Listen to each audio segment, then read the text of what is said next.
Hi guys, Sarah here. I am sorry, I'm being nosy.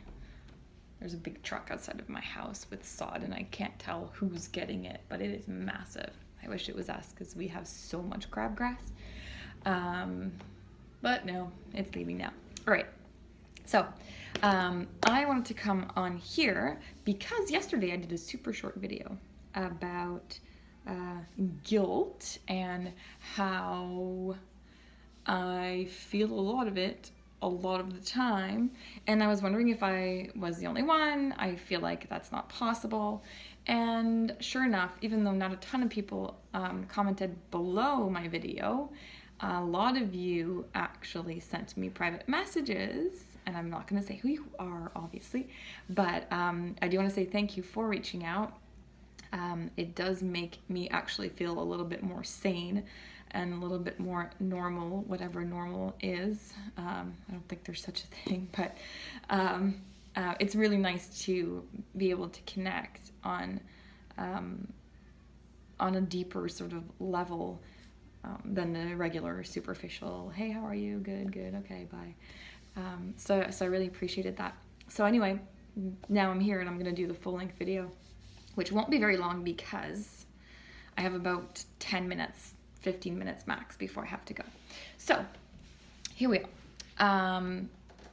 I have suffered, I'm going to just say suffered because I don't know what other word I can use that would have the same impact, from guilt forever, like for so long as I really can remember, mostly in my adult life. I don't think as a teenager it was quite as crazy or quite as strong, but I think as my life has evolved and my path has taken me in directions that I never really, I guess, expected or had considered or thought of, there was almost like a disconnect happening with who I thought I would be based on my circumstances from the past and who I was sort of becoming. And when you have that disconnect, sometimes, I guess what happened for me is that I was feeling like perhaps I wasn't deserving of the good things in my life. I wasn't deserving of the happy moments. Like I thrive. I don't enjoy bad moments. I don't enjoy sadness. I don't enjoy depression. But it's almost like I'm more comfortable being authentic in that zone. I'm more comfortable talking about it with other people than I am talking about the things that are very joyous and that bring me so much love and make me feel the tingles inside. And again, that's all part of the disconnect between my upbringing and my circumstances in my, I'm going to call it my previous life, and where I am today. And so I've decided that I don't want to feel like this anymore. That guilt does not serve me. It does not make me a better person. It does not make me more relatable. It does not make me nicer, sweeter, kinder, happier. It does none of those things. It really just brings me down. And like, why would I want to bring myself down? It is ridiculous. We should want to bring ourselves up. And that's what I want to do. And I'm hoping that I can maybe in the process help even one person do that as well. So just to give you a little bit of, I guess, some examples on what kinds of things make me feel guilty. One of the big ones is in the realm of nutrition, and it's the fact that I feed my kids differently than how I feed myself. And mostly it's because they don't like the things that I cook, or they don't even want to try them, or they're just too healthy, or I'll make it and they won't eat it. So I tend to make things for them that are less healthy. And I know that. And it makes me feel like I'm a horrible parent. It makes me feel like I'm a horrible person. And it makes me feel like I lack integrity. Like, how can I sit there knowing what I know about food, knowing what I know about how important it is to you, and how important it is to nourish your body, and it goes beyond your body. It nourishes your soul, your mind, everything.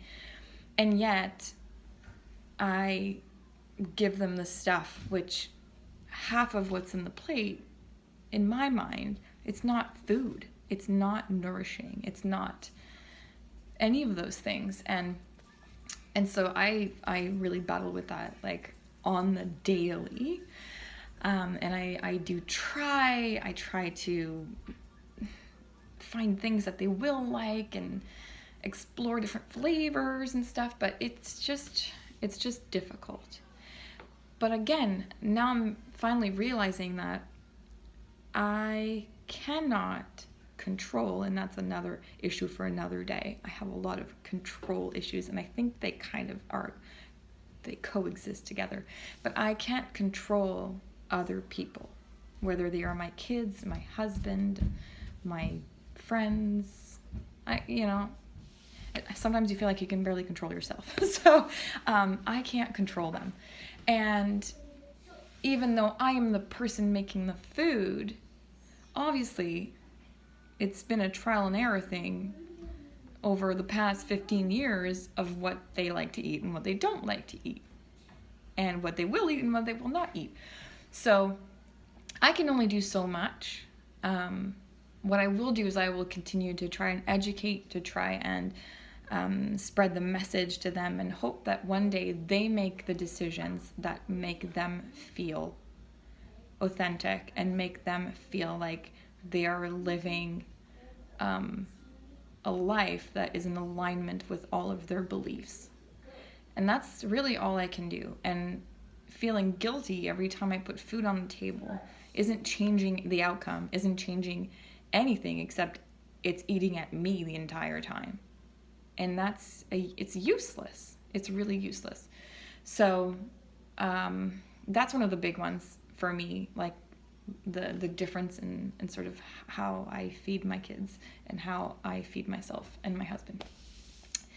I don't know if anyone else has that issue or feels that way, and maybe it's just me, and maybe I'm a bad mom. Maybe I should put the food there and say, hey, if you don't eat it, that's it. There's nothing else. I've thought of doing it, and I've done it a few times, and it just resulted in nothing. So I don't know, but I know, and you're welcome to comment below. I do want to try and keep the comments positive though, so please don't bash me. But if you have tricks and tips, I'm very open to that. And if you have had this issue and you have had success in getting your kids on the healthy path, then please go ahead and share. I'm sure that I'm not the only person who would benefit from that. Other smaller things are things like painting my nails. I just did that today, honestly, because it's my birthday tomorrow. I never paint my nails. I also really never do my hair. And part of it is, again, I feel guilty. It's such a waste of time. And it's such a waste of money to buy the nail polish. It buys into the whole vanity, the whole consumerism, the whole like, oh, I want to look pretty and I'm gonna do my hair, but then I think, why do I feel guilty about that? I don't want to feel guilty that I like to feel pretty. What's wrong? Why is that wrong? Why do I feel like I shouldn't feel pretty?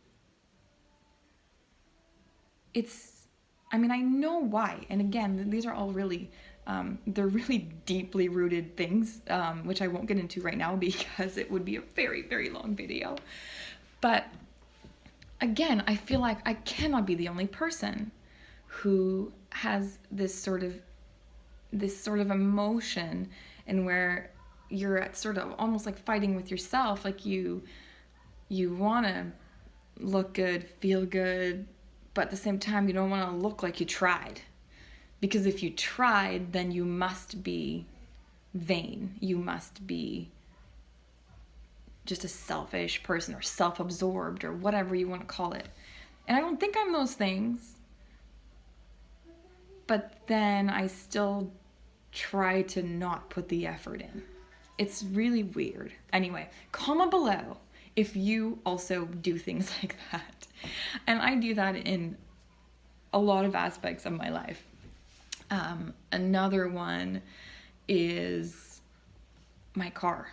I love my car. It's a Mercedes. I love it. But sometimes I get embarrassed that I have a nice car. I feel like it's mean, or like if I'm parked next to someone whose car isn't as nice, they're gonna look at me and they're gonna think, must be nice to have a nice car, which is, again, it's ridiculous. And I'm being very open right now. I've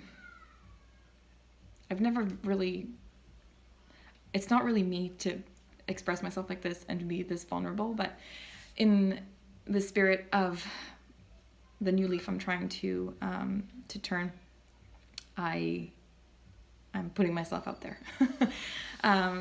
So yeah, that would be another place. And again, it's almost like I don't feel like I'm worthy of this abundance. I'm not deserving of it. And it's not about deserving, because everyone deserves abundance.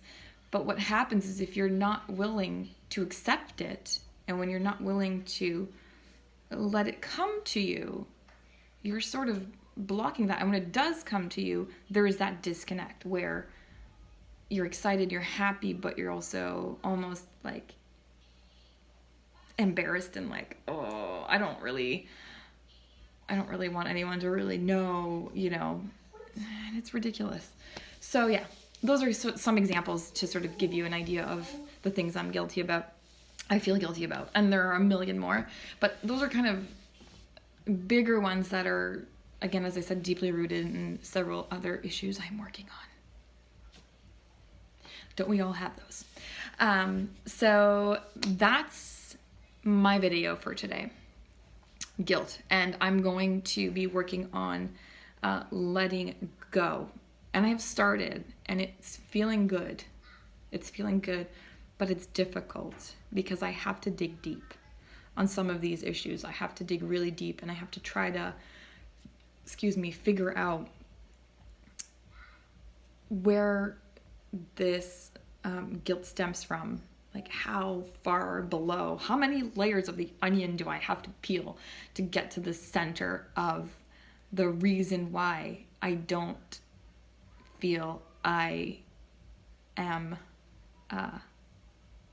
deserving of the abundance that is in my life, or that I am deserving of loving myself. And so yeah, those are some hard questions. Those are some really big ones, and I'm ready to do the work. I'm ready to dig in. So if any one of you out there is feeling like that, and it could be about anything really, it doesn't have to be about guilt, it just has to be about an emotion that you have realized no longer serves you, doesn't serve you in becoming a better person, and it doesn't serve you in getting on the path to your enlightenment and the things that will bring you the most joy, then follow me on this journey and let's do this together. Let's just get rid of all this garbage we've been carrying for so long, and move on and show our light into the world, and just be ourselves and be real and be authentic and love all the parts of what makes us who we are today, and accept them, and try to live with love, compassion for others and for ourselves. So that's my little video today. Thanks for tuning in, and please be nice in the comments.